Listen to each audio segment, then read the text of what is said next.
everyone, we are back with another Nancy Drew no spoiler review, and today we're going to be covering the next 5 books in the series. So we're going to be going from book number 46 to book number 50. And I want to preface before I even get into the no spoiler reviews, this block of books was a little bit difficult for me for a number of reasons. Number one, unfortunately, when I was reading this block of books, my grandfather's health actually went downhill pretty quickly, and it was very stressful on me and my family, which all of that also bled into my work, which was a very stressful time for me. I work in taxes, so it was just a very stressful time, and I really kind of was putting off reading and didn't have enough time to read because I was so stressed out about all these things. And unfortunately, my grandfather did end up passing, so then we were kind of busy with all the funeral stuff and rosary ceremony and, you know, all that kind of stuff. But luckily now that all of the funeral activities are over, I'm kind of trying to settle back into normal life and moving on. So it was just kind of a weird time for me with this particular group of books, and I kind of felt like the kid who had waited and waited and waited to put their essay or their book report off and then waited to the very last minute, which is kind of how it had to go this time. So I kind of got off pace with my reading in this block of books. I typically stay pretty far ahead as far as my upload schedule when it comes to the Nancy Drew books. Usually I've actually read the books that you're seeing in the video that I'm reviewing like a month ahead, but I got so far behind with everything going on in my life right now that I actually had to read 3 of these books in 1 week to meet my upload schedule. And this video right now, I am actually filming the day before it's going up, so this is like real-time reviews with me for this group of books. But we're gonna get all into it now, and I'm gonna let you guys know what I thought about these books and little non-spoilery details that I either liked about the books, thought was funny, didn't like, all kinds of things like that. So first up, we have book number 46. This one is called The Invisible Intruder, and this one was originally published in 1969. So the summary of this book reads, Nancy Drew, forget the ghost hunt, a male voice rasps on the telephone. Despite the mysterious warning, the pretty teenage detective and a group of friends start out on a ghost hunting expedition to investigate 5 places reputed to be haunted. Danger strikes at once when Nancy tries to overtake the canoe that paddles itself on Lake Seveny. Thrills and chills mount as the ghost hunters pursue a phantom horse and a ghost rider racing across the field that surrounds the Red Barn guest house. During these happenings and other weird events, Nancy finds herself pitted against a dangerous adversary, clever enough to operate invisibly. In a dramatic climax, Nancy outwits her enemy in an eerie mansion and traps him in the fantastic Room of Skulls. This unusually intriguing story will delight all Carolyn Keene fans. So as you guys know, we do like to do an orphan counter. So here is the previous amount of orphans that we had in the series up until now. And as far as this book goes, we do not have an orphan.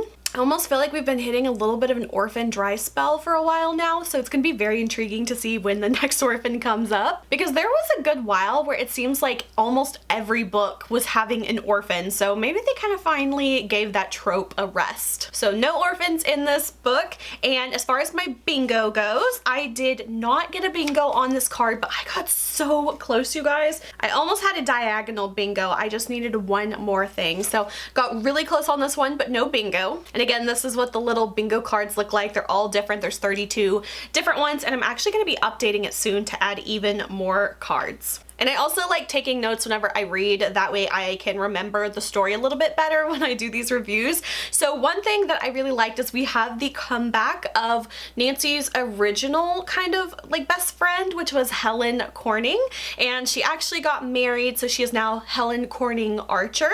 The last time we saw Helen was in book number 20, The Clue in the Jewel Box, so it has been quite a while since we have seen her. And one thing I thought was funny, in the book, Nancy says that Helen and Jim haven't been married long, but if you remember, Helen actually got married around book number 4, which was the Mystery at Lilac Inn.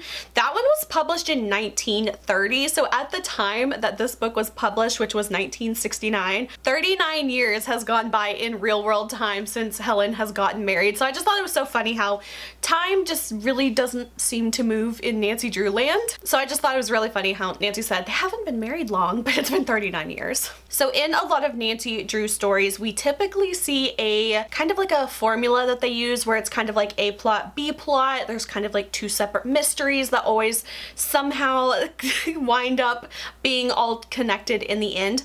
But this time we don't have two mysteries, we have 5 mysteries, which was kind of crazy because I'm not gonna lie, I feel like some of the mysteries, quote unquote, were a little bit more interesting than the other ones in this story, but I'll circle back more to that in a minute. One thing that really struck me was that, of course, we have Nancy and the usual gang. So we've got her best friends, Bess and George, and of course, Nancy's boyfriend, Bess's boyfriend, George's boyfriend, Ned, Bert, and Dave. And then in addition to having Helen Archer and her husband Jim come back, we also have an addition of 3 more couples that are all kind of part of like this ghost hunting group that are going to all of these locations.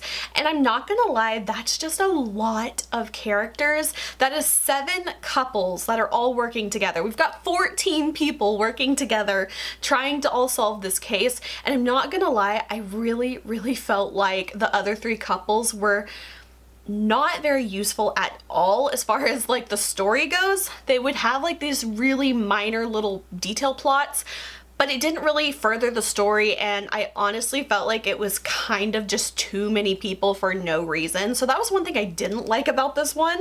Oh, and one random thing I wanted to point out, there was like a joke that was made in this book, and I swear I don't get it. I've read it several times and I just don't get it. So at one point the whole group's all together and somebody says, anybody know a good joke? And Jim Archer says he's got a joke, and he said, ever hear about the cowboy who had a record for finding strays? Nobody could figure it out. It seems one of the cows told him where they were after he'd learned to moo their language. What? Like, where's the joke in that? I guess the punchline is supposed to be about the cowboy learning to moo their language, but I don't really get what's funny in that. And then someone asks, got a better one? And someone else says, sure, how about the cow who jumped over the moon and came down via the Milky Way?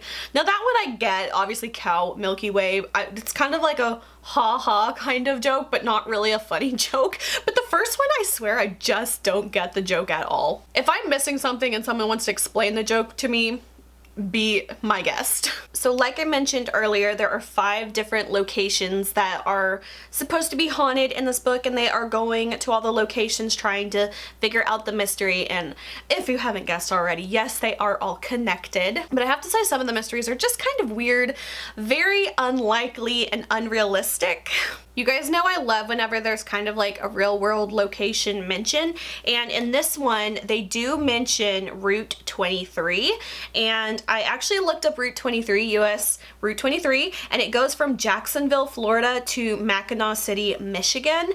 And if you look on a map, I'll put it on screen here, you will notice that that highway goes directly through Ohio, which leads us to believe that they are again kind of in the Ohio area where we suspect Emerson College is, or Emerson University. So I always love whenever there's kind of like a real world clue as to where they're at, because you guys know I'm kind of obsessed with trying to pinpoint like where all of these locations are supposed to be. This one does take place in several fictional cities, so I just kind of imagine they're all within like the Ohio area. Another thing that kind of like was a little bit weird, and I didn't know if it was kind of like a continuity error in the story, but at one point Nancy and Ned are communicating over the phone, and Nancy is kind of worried. She's using like a kind of like known thing between her and Ned to kind of communicate covertly. So Nancy kind of talks to him in code, and she said, "What is your right name?" Ned laughs and says, "I get you. It's Edward Emerson." And then Nancy explains that Ned must be okay, because if he had responded a different way, it would have meant something else. And so then the alternate reply from Ned would have been, "I keep my middle name a secret." So I was kind of confused at this part because if he said his name was Edward Emerson, we know from book number 32, The Scarlet Slipper Mystery, that Ned's middle name is actually Coleman. So I'm not sure why he's saying that his middle name is Emerson now, which is also the school that he goes to, which is kind of weird. So I didn't know if this was like a weird continuity error that they messed up, because of course Ned, his first name is Edward and he goes by Ned, but it seems like it's implying his middle name is Emerson, which would be Edward Emerson Nickerson. But earlier in the series, we know that his name is Edward Coleman Nickerson. So I don't know if that was a mistake or if they changed his name up or if I was misinterpreting that, but that was just one thing I pointed out that immediately kind of like set off my little red flags. I'm like, wait, that's not his middle name. Oh, and another funny part, the Nancy, Beth, and George, they kind of come up with like a code. But before I tell you, just think really quickly. And if I were to tell you to knock, how would you knock? So if you're like me, you probably would have knocked like this. You know, 3 simple knocks. But the funny part is that the girls decide that they will use 3 knocks on the door to let Nancy know it's Bess and George. And I put, isn't 3 knocks just kind of standard? Like, how would that be a secret knock? Like, I feel like if you're gonna knock on the door, that's how most people would just normally knock. So I'm not really sure if that's a great idea for that to be their secret knock code. There's also a lot of like engineering and mechanical things in the story that I just feel like, especially for the time, were not very feasible at all and just kind of seemed a little far-fetched. And then we also kind of have a recycled plot theme with the Phantom Ghost. Now, if you guys remember way back in book number 5 from The Secret at Shadow Ranch, that whole mystery is involving a phantom ghost horse. So it's kind of interesting that we have that plot line recycled in this mystery. I'm not gonna lie, I don't think it's as good as the original one, and I also think it's very far-fetched. So quickly circling back to the 5 locations that are mysteriously haunted, I really feel like I don't know, it felt like the more locations we went to, the quicker and quicker some of the time at that location seemed. Like there were a couple of them where it's just like, it was so quick, they kind of just like brushed on by, and it was kind of like, well, what was even the point? So I actually counted the pages to see like how long we were actually at each of the locations, and how it broke down. We were at the first location for 42 pages, the second location for 49 pages, the third location for 33, the fourth location for 17, and then the last location for 24 pages. So you can definitely see a lot more of the time was spent at the first 3 locations, and I just feel like they kind of brushed by some of the later ones, and I feel like that was kind of really evident in the writing as well. So that was just one thing I noticed. I felt like they were trying too hard to do like 5 mysteries in one. I feel like it would have made more sense if they had just done like 3 locations and more like fleshed out the actual hauntings there. Otherwise they just kind of were a really quick passing by kind of situation. But in the final location there is a character, I will say, who is a butler, and I just have to say, when I was reading this, I 100% pictured like Tim Curry as this character, and it was just so funny because if there was ever like the perfect casting for this character, in my opinion, it would have been Tim Curry. So some of like my final thoughts on this one. Overall, I didn't love how many villains there were. It was another standard practice of being way too many villains and a like handful of them just being thrown in at the end that really wasn't necessary, and I hate whenever they do that because it feels like they're just trying to fill out the bad guy roster, and I don't know, it just seems pointless in my opinion. So I definitely felt like that was the case in this one. I'm also not gonna lie, the whole big reveal in this mystery was honestly kind of lame in my opinion, because I felt like it was such a stretch for how they fit the title in with the mystery, because the whole time going through the book I'm like, okay, how does the title of this, you know, come together? And when they finally explain it, it was just kind of like weird. I felt like they didn't even use it to its full advantage. And again, it just felt like the pacing was really kind of off on this book. Like we spent a lot of time at the first few locations and then we breezed by you know, the middle few, and then just go to the end where everything just kind of all comes together in a very non-satisfactory kind of way. So unfortunately I didn't love this one, and when I was actually going back and creating my notes for this, I realized that out of the 5 mysteries, there's one of them they actually never even solved, and it was never addressed in the book. So I kind of feel like that was a weird error that maybe they should have wrapped up in some kind of way. If you know what I'm talking about, I am talking about location number 2. But on a high note, I feel like there wasn't as much best fat shaming in this story, so that was actually quite nice. So in the end, I actually only ranked this one 2 stars. I just kind of felt like it was trying to do way too much in one Nancy Drew book, and it just kind of seemed like a mishmash of plot lines that didn't quite go together and seemed a little too forced in my opinion. So this wasn't my favorite Nancy Drew book. It's definitely a different one if you want more of like an off the beaten path formula of Nancy Drew. I guess it is good in that regard, with it being not just a plot, B plot, but I don't know, this one just had a lot of plot holes that I felt like left me wanting more, and not really in a good way. So moving on, we have book number 47. This one is called The Mysterious Mannequin.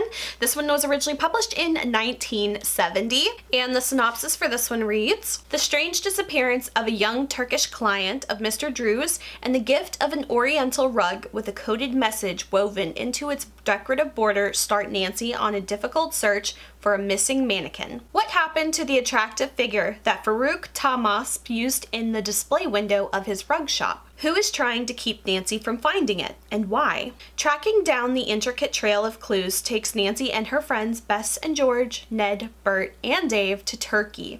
Their sleuthing leads them to the Grand Bazaar in the exotic city of Istanbul, where Bess mysteriously disappears. Suspense mounts when Nancy encounters a vengeful enemy at an ancient underground reservoir. Events move swiftly as Nancy and her friends try to solve this challenging mystery and lead to an exciting climax that will delight and thrill all admirers of America's favorite girl detective. So once again, we actually do not have any orphans in this one, and as far as my bingo goes, I did not bingo on this one. I needed one more space to bingo, and this is actually one I remember reading as a kid, but I absolutely had no memory of the mystery at all, so it was really kind of like reading it for the first time over again until I got to a very specific spot.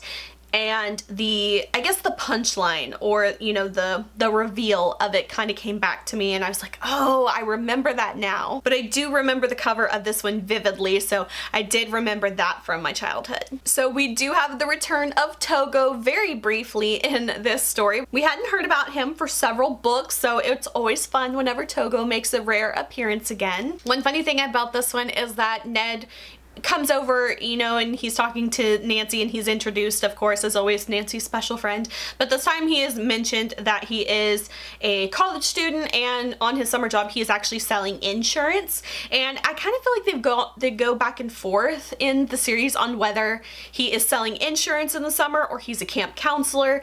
I think in the very first book that he was introduced in, The Clue in the Diary, he was also an insurance salesman during the summer. Somewhere down the line he became a camp counselor, so now it seems he is back to selling insurance. This was actually a funny note that I wrote, and I love this one because I always like kind of tracking like the food that is mentioned in Nancy Drew books, especially since I'm doing like the Nancy Drew cookbook series on my channel once a month as well.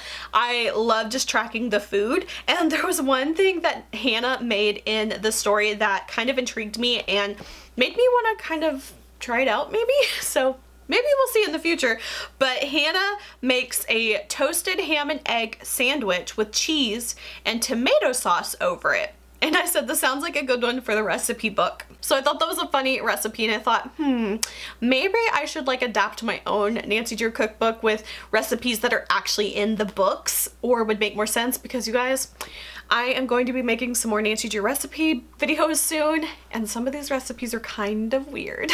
We also have another quick mention of Helen Corning Archer, and I believe this is actually the very last appearance of her in the series, so I was kind of sad on that because it's fun like kind of seeing her again, but I do believe this is the very last time we hear about her in the series. Another random bizarre mention in this story, it says that Nancy always carries 3 colored pencils with her in her purse, and I thought that was a weird thing because in a later book we're going to come back to that, but I just thought it was so funny how just randomly they decided that Nancy should always carry 3 colored pencils in her purse with her at all times.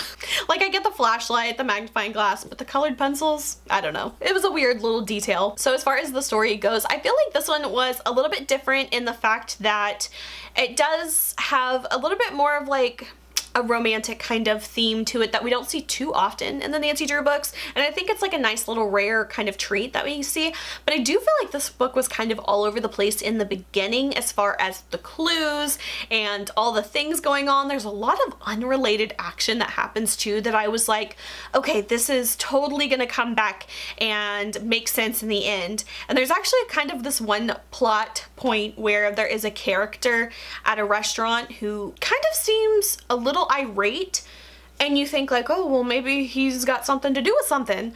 But it turns out that character never comes back, never had anything to do with anything, and I was just thought that was so weird as far as the reaction of the character. And you know, in the story, it's like I totally would have pegged him as having something to do with something. So there were a lot of like red herrings in the story that I just felt like kind of didn't go anywhere and didn't progress the story.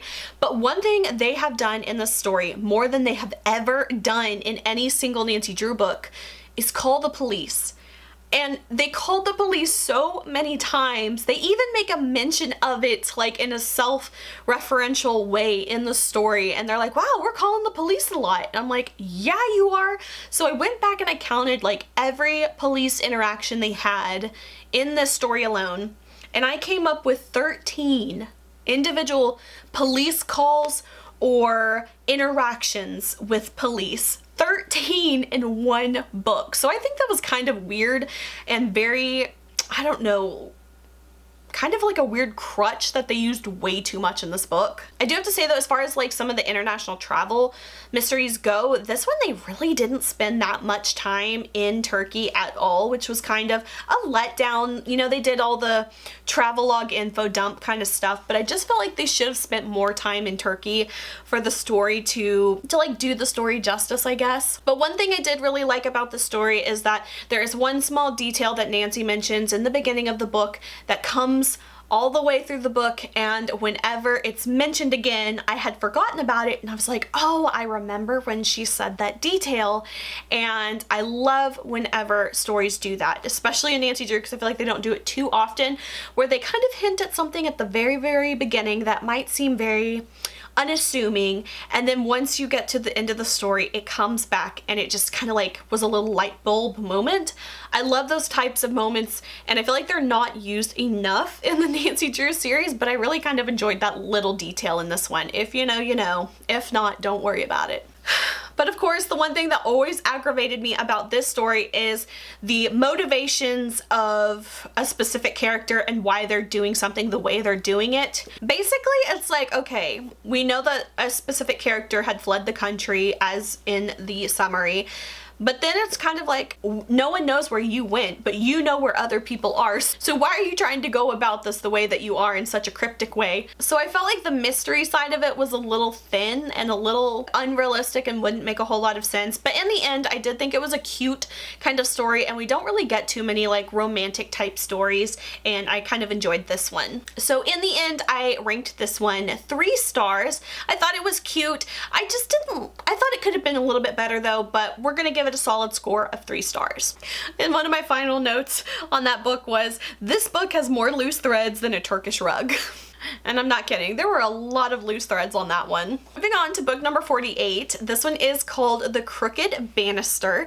This one was originally published in 1971.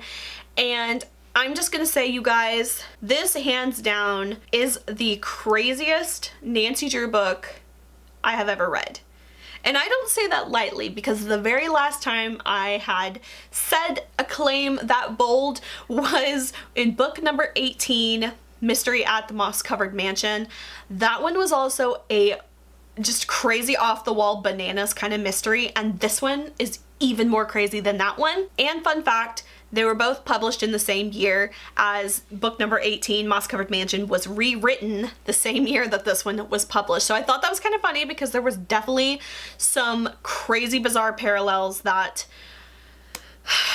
I just was not prepared for, you guys. So with that being said, let's read the summary. Nancy and her friends Bess and George spend an exciting week exploring a mysterious zigzag house with its fantastically crooked staircase, its bizarre serpent picture, and an unpredictable robot that nearly causes the young detective to lose her life. But despite the threat of danger from the robot, Nancy is determined to solve the mystery of the weird house and to locate the missing owner who is wanted by the police. It takes keen logic and quick thinking for the young detective to plow through the tangled thicket of clues and find the key to this complex puzzle. With the help of her friends, Nancy captures an elusive swindler and uncovers the secret of the Crooked Banister, but not before they have several hair-raising adventures. One on a broken bridge over flaming water, another in a hidden room with poisoned portraits. If that did not sound absolutely wacko to you, I don't know what to say, because this mystery had me very entertained, but in a way that was like, what the hell is going on? Every single chapter in this book had me going, what the fuck did I just read? So I would absolutely have to say this one totally dethrones Moss Covered Mansion as being the weirdest Nancy Drew book, because this one absolutely takes the cake. There were so many weird things happening where I was like, this can't possibly get any weirder. And then it did. And I'm like, okay, well, it definitely can't get any weirder. And then it did. I have so many notes on this one. I really don't even know where to begin. So basically in this mystery, Nancy and her father are taking on a case of a woman who had been swindled by this crazy man. He had sold her some land in Arizona, which turned out to be all a big sham. And as the story progresses, you find that there are more victims and more victims and more victims of a crazy swindler man who just so happens to have a penchant for designing an absolutely architecturally chaotic house that was so off the wall, I kind of couldn't even really like picture the descriptions of the house because it was that wild and made like no sense to me. So in some of my notes, this is actually the first Nancy Drew book that ever mentions a computer. That one is mentioned on page 52. Oh, and we get some more weird like George lore on this one. So as we all know, George never misses a beat to fat shame Bess. So in this one, Bess orders a hamburger and a fudge nut sundae, and Nancy is expecting George to make a comment, but she doesn't. Apparently, George only criticizes Bess when the three girls were alone. And I put bullshit. George shouldn't be saying shit about Bess. So I just thought that was so weird how George will really like tear her ass up if they're alone, but if someone else is around, she's gonna keep her mouth shut. Number one, that's not true, because she has said all kinds of horrific things to Bess before in front of people, so I thought that was a very weird, almost kind of like a backtracking kind of moment for explaining George's behavior, but honestly, I'm not buying it. I also feel like a little bit more of Nancy's feisty side kind of comes out in this book. There is a character that kind of gets under Nancy's skin, very reasonably so, I would say, and I feel like she kind of has these moments of trying to balance between being polite and being, you know, a lady, and then she has these moments where she's just kind of like, okay, I'm over this, I don't want to deal with you, and I kind of like seeing these more humanistic sides of Nancy. So another note that I made, there was a part that said that Nancy almost exclusively dates Ned, and that had me thinking, you know, it's kind of been a while since Nancy's had like a little fling with another guy. So I actually looked up the last time Nancy had a little fling was back in book number 37, The Clue of the Old Stagecoach. And if you remember, Nancy kind of had like a little summer camp fling with this guy named Rick Larrabee, and that was actually published 11 years before this book. So it's been a while. Nancy's been, you know, a faithful lady, as it seems, to Ned, and hasn't had any like little side pieces. Another continuity error that I believe, there is a mention in this book that Bess receives a letter from Arizona, and she says, I don't know anybody there. But this is false, because if you remember from, again, book number 5, The Secret at Shadow Ranch, Bess and George have an aunt and uncle that live in Arizona outside of Phoenix where the Shadow Ranch is. So I thought it was kind of funny that she says she doesn't know anyone in Arizona when she literally has family in Arizona and has visited them there. So I thought that was kind of like a weird, I don't know if it's a mistake or what, but I don't know. I thought that was funny. Another point that kind of confused me geographically as far as where River Heights is supposed to be located. So at one point, Nancy is actually going to fly to Arizona, and it mentions that they stop in New York City first to change planes, which kind of seemed odd to me because that goes against the idea of River Heights being around the Chicago area, because obviously she'd be flying a few hours east to then fly several hours west. So I thought that was kind of weird and kind of muddied the water a little bit as far as like where River Heights is supposed to be. I know some sources state that River Heights kind of goes between like a few different locations throughout the series.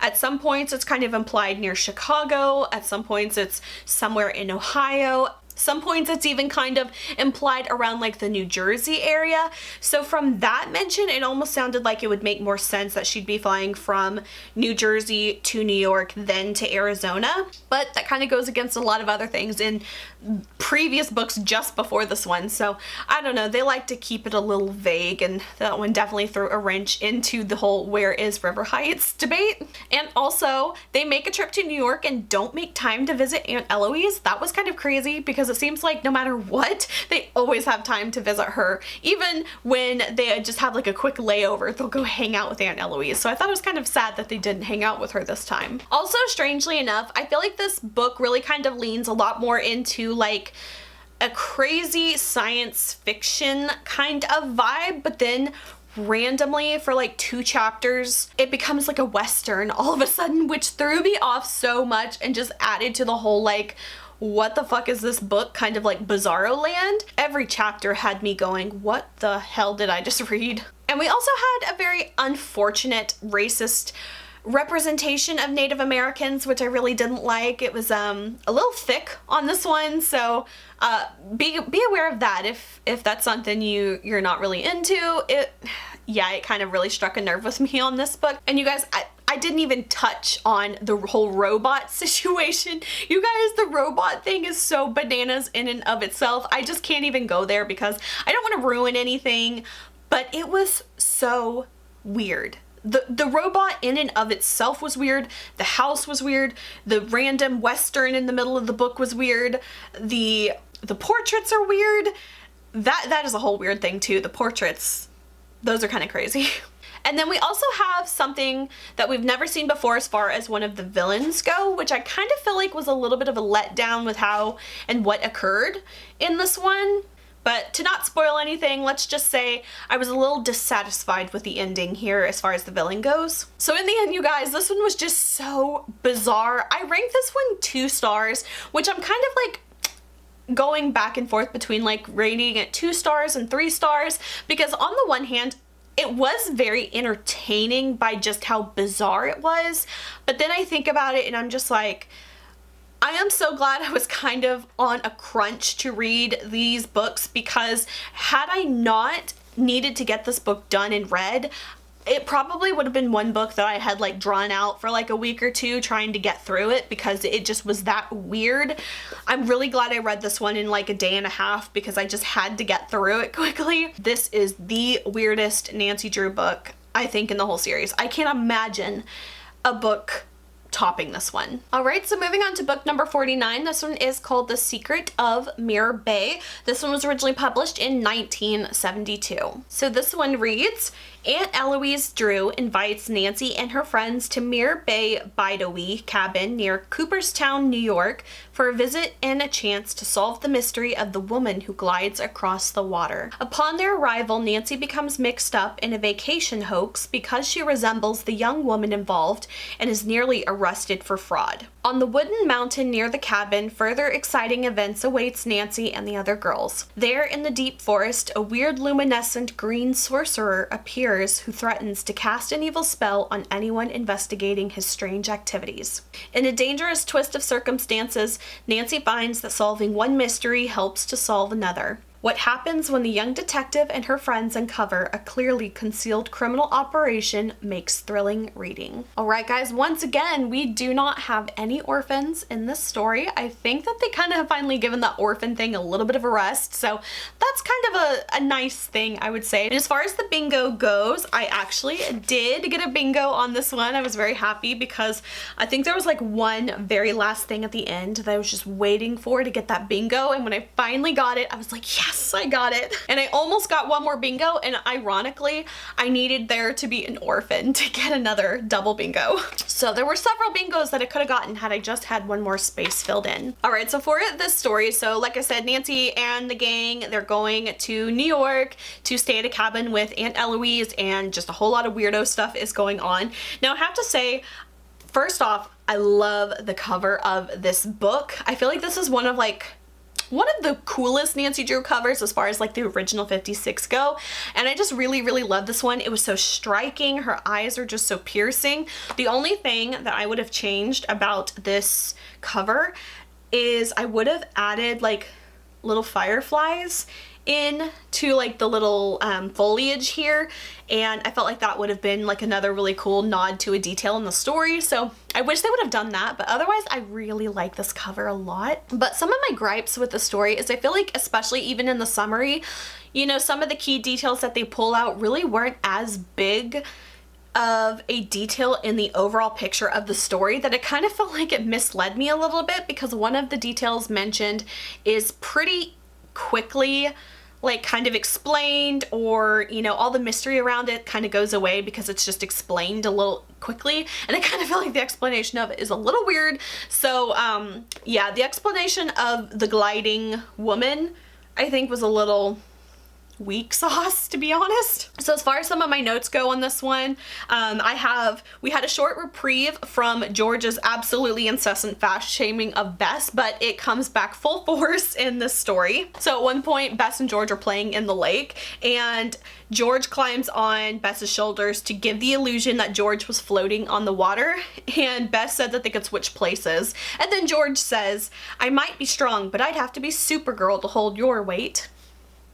So there's the bitchy George that we have all come to know. We have another like snarky remark from George, and she says, "Pretty soon you'll look like a sweet roll," whenever George is just like talking about dessert, of course. Once again, we have another recycled plot line with there being a Nancy Drew look-alike, Nancy Drew impersonator, whatever it may be. We have seen this several times already throughout the series, like at least 3, maybe 4 times now. So I'm kind of getting tired of the whole like doppelganger kind of plot line. And I honestly felt like that didn't really directly correlate so much to the storyline, and it just kind of felt like ancillary BS that was going on over here, but didn't really affect the story that much, other than just being like a nuisance to Nancy. So I kind of felt like that was like a really tired plot line, and I hope we don't see that anymore because I'm kind of over it, to be honest. Another little detail I remembered, there is a point where there is a name of a boat mentioned in this story, and the name of the boat is called the Water Witch, and I was like, huh, that kind of sounds familiar. Where have I heard that before? And then I remembered that in book number, I can't remember the number, I didn't write the number down, but it was in the Moonstone Castle mystery. Nancy and Ned rent a boat, and it is also called the Water Witch, so I thought it was kind of funny they reused that boat name. So some of my other notes as far as this one goes, my general notes, I didn't particularly enjoy this book because I felt like I was rushing to meet my upload deadline. I had to like really kind of like cram in a lot of things, and I felt like it had a really weird like tonal shift between the story as far as like the first half and the second half goes. And I put the story revolved heavily around local lore, but it didn't bother to explain some of it, and would keep referencing to like certain local things that they never even explained in the story. A specific cave that was mentioned, but then they never like said, they just mentioned it by name but didn't tell you like anything about it. So I was like, huh, what's the point of that? Also, at the time when I was reading this, I didn't realize that I guess Cooperstown is the home of the Baseball Hall of Fame. So at one point they do go to the Hall of Fame, and I was just like, That just feels so random. Like, they're talking about baseball all of a sudden, and it felt like it had absolutely nothing to do with the story, which it didn't, but because of where they were, they just had to throw that in. But I felt like if they had worked it into the plot line more, it wouldn't have felt so abrupt and so, like, kind of like in a weird, like, aside to the story that didn't have any connection to it. And speaking of this, I did not figure out myself, but when I was going through the Goodreads review, one of the other reviewers pointed this out, so I wanted to shout her out because it was a really funny point that she mentioned. So Kate on Goodreads points out a continuity error that was on page number 140. So Bess and Dave are working on chores of like cleaning up this boat, and they're going to be staying at the cabin while the rest of the group goes to the baseball museum. And literally like 4 lines down, Bess is making a comment about something at the baseball museum when it just mentioned that how she wasn't going to be going because they were going to be working on the boat. So that was just like a weird continuity error that I guess the editor didn't catch, that I thought was kind of funny, and credit goes to Kate for pointing that out because even I didn't realize that in the moment. So I think with this story, I think usually a lot of the times in the Nancy Drew books, they kind of try too hard to mesh two, you know, seemingly separate mysteries together into one connected mystery. And I feel like sometimes that is more of a downfall than like a good thing from the book, because I definitely felt like that was the case with this one. Like, the two dueling mysteries just really had like no points in common, and whenever like they very thinly try to like, you know, tie up the loose ends and make the things like mesh together, it just really didn't work. And it just kind of had like two totally different vibes, and I kind of feel like the A plot, B plot structure on this one just did not work at all. It once again had a little bit more of like a science fiction-y kind of like lean to one side of the mystery, and I don't know why, I just really didn't enjoy that mystery too much, which was kind of more of like the main mystery, which does not pertain to like the cover on here. I feel like this storyline was very rushed and just not done justice, especially just all the things that go on in this book, how they go about finding whatever this may be, the explanation for who's trying to find it and why they're trying to find it and how they're trying to find it, just was all not done very well in my opinion. So my final point about this book, I think if you live around the area or have visited it, you might find this story a little bit more interesting.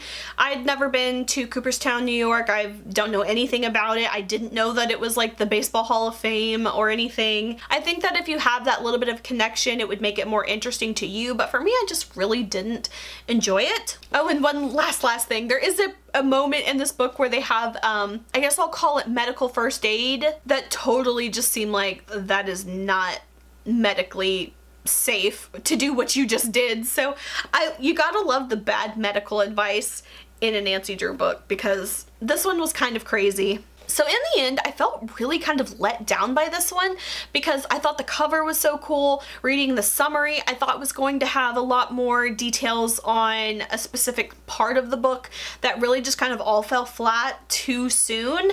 And I don't know, I just didn't like this one that much. I was really let down, unfortunately. So I only ranked this one 2 stars. I feel like it was another crazy mix match of things going on that just didn't work, in my opinion. Alright guys, and finally on to the last book we're going to be covering in this set. This is book number 50, and this is called The Double Jinx Mystery.